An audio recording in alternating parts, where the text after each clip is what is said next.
একটা বিড়াল ছেঁড়া জামা প্যান্ট পরে স্কুল যাচ্ছিল। হঠাৎ বিড়ালটাকে দেখে তিনটে বিড়াল হাসছিল। তারপর বিড়ালটি কান্না করতে করতে স্কুল থেকে চলে এলো। তারপর বিড়ালটি একটি লোকের জুতো পালিশ করে। লোকটি বিড়ালটাকে টাকা দিল। বিড়ালটি তারপর একটা লোককে আপেল দিল। এই লোকটাও বিড়ালটাকে পয়সা দিল। তারপর বিড়ালটার অনেক টাকা হয়ে যায়।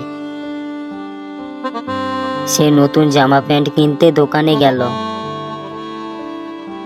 তারপরের দিন সকালে বিড়ালটি নতুন ড্রেস পরে স্কুল গেল। তিনটে বিড়াল সেই বিড়ালটাকে দেখে খুব অবাক হলো। তারপর বিড়ালটি হাসতে হাসতে স্কুল চলে গেল।